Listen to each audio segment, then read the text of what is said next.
आंखों का आपकी जिम्मेदारी है। और बच्चों चुप रहो बेटे, ध्यान से सुनो। ये लाली जिम्मेदारी है। और आपका बार बार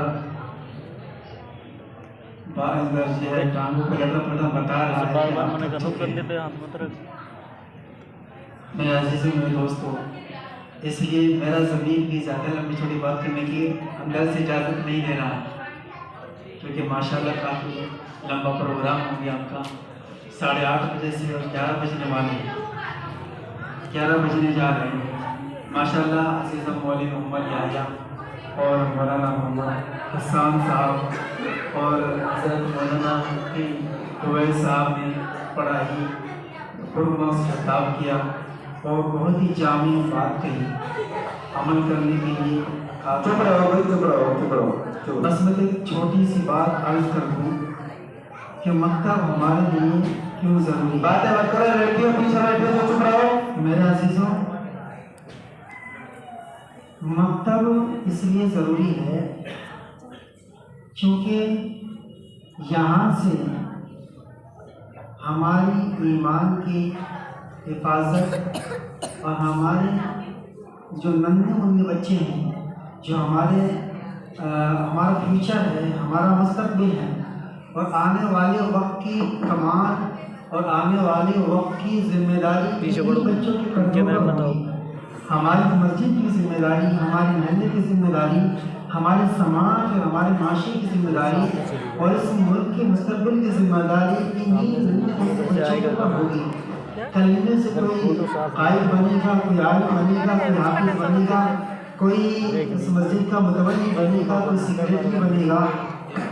जब उस बच्चे की तरबियत और परवरिश इस मकतब के ज़ेर निगरानी होगी, उस बच्चे के दिल के अंदर ईमान का फील खो दिया जाएगा, उस बच्चे के रूह के अंदर ईमान के रंग को बसा दिया जाएगा और ईमान के माहौल में रहकर के ज़िंदगी गुजारेगा, तो यकीनन उस बच्चे के अंदर वो कैफियत पैदा होगी, उस बच्चे के अंदर आने वाली नस्लों के मंदी का जज्बा पैदा होगा और उसके अंदर इन मकातिब से, इन मदारिस से, मसाजिद से और अपनी कौम से मोहब्बत और उनकी खिदमत करने का जज्बा और उनकी ईमान और उनकी आखिरत का फिक्र पैदा होगा।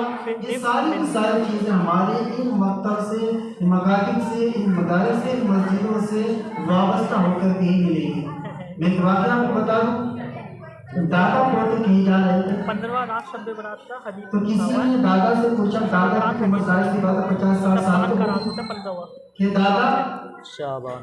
जी हाँ कहाँ जा रहे हो? इस बच्चे को जो है मस्जिद में छोड़ के आ रहा हूँ मोहम्मद जी के पास। हाफिज जी के पास। कि अच्छा, बड़ी अच्छी बात है। कि अच्छी बात क्या, पता नहीं कुछ पढ़ाया कि नहीं, वैसे बस टाइम पास कर रहा है, मैं छोड़ के आ रहा हूँ। कि नहीं, बच्चा पढ़ता है। अच्छा दादा बताओ, आपके माशाल्लाह 50-60 साल की उम्र हो गई, तो आप ये बताओ गुस्ल में फ़र्ज कितने हैं? कि गुस्ल में फ़र्ज हाँ कि 3 हैं। कि क्या क्या? कि नंबर 1 साबुनदानी, नंबर 2 गर्म पानी और नंबर 3 ऊपर से नीचे पानी। अब जो पोता पीछे बैठा था, पोचे ने कहा बाबा नहीं, तो कल का बच्चा तो हमसे ज़्यादा जानता है। कि नहीं इमाम साहब ने नहीं बताया तो ठीक है, पर ये नहीं है, वो दूसरे हैं।